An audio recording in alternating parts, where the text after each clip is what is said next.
I have a lot of things to say about the original Spider-Man trilogy, the Sam Raimi trilogy, most of which are good, some of which are not so good, but something that I will absolutely never take away is the soundtrack. And I think most people would agree. Danny Elfman put the entirety of his ass into that soundtrack, but there's one part of the soundtrack that's always intrigued me.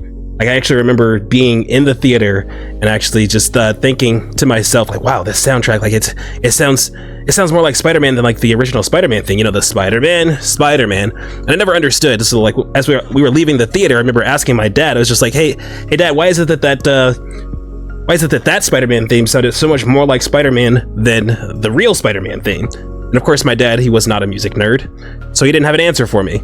But now, like 20 years later, I am a music nerd, and I think I finally understand what Danny Elfman did, and it's actually kind of incredible.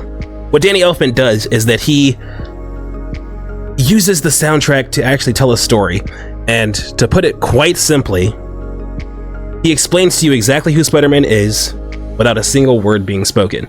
I know that sounds really weird, but it's kind of the way that he actually composes. So there's a part, and you're going to know exactly what part of the soundtrack that I'm talking about. But there's a part in the soundtrack in which the entire orchestra, or almost the entire orchestra, just completely cuts out, right? So the orchestra cuts out and it gets like super, super quiet. There's like, you know, just like a little bit of noise going on. Afterwards, you know, you have like a single horn. I think it's an F horn or a French horn. Single horn sounds through that like really, really silent part of the soundtrack. And the instant after that, the entire theme changes. We start to have this huge buildup. The choir starts to come in, and like the instruments start to layer on top of each other, and it starts building and building and building and building. And then finally, the brass section starts to come in. And because it's been built up so well, we, like, our ears naturally are expecting to hear like this dramatic and triumphant fanfare. You know, we're expecting the trumpet sound, which is primarily used for fanfares, and you know, like the Superman theme. Da, da, da, da, da, da, da, da. So you know, we're kind of expecting it. Like, our ears are expecting that fanfare sound.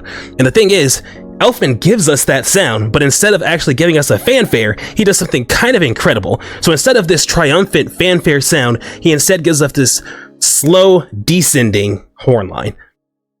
And at first glance, that doesn't really mean anything, right? You know, so what? So the trumpets are doing a descending line. But because we're expecting this triumph, we're just kind of like thrown off guard, because it's just kind of like, okay, well,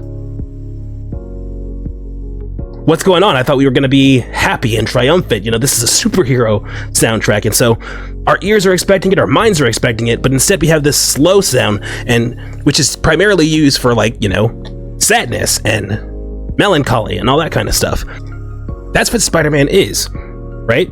Honestly, there's a reason why this part of the soundtrack plays each and every time we hear the famous words, "With great power comes great responsibility." Orchestra cuts out, right? We established that orchestra cuts out. That's supposed to be the death of Uncle Ben. And so all that emptiness, I don't think I need to do too much convincing to tell you that that's probably, you know, Peter's grief that comes from losing Uncle Ben. The single horn sound that pierces through that emptiness, you can either interpret that as Uncle Ben's words, right? Or Aunt May. I personally think it's Aunt May, but that's just me. So immediately after that, Peter kind of like has this shift in his personality, right? He has a shift in his story. So he goes from this moment of just pure despair and pure grief, and then suddenly he has the mask change, right? And so suddenly he puts on the mask, and you can almost feel him running to leap off a building.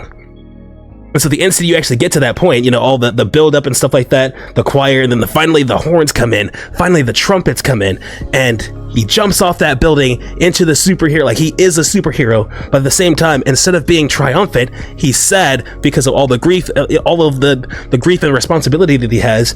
And so it's just kind of like, okay, so yes, he's a superhero, but he has one of the saddest stories out of every superhero that you would possibly see. He's the classic superhero with a terrible backstory, with a tragic backstory trope.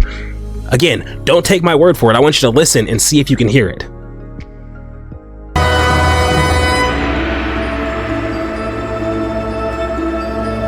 There's Aunt May. Mask change.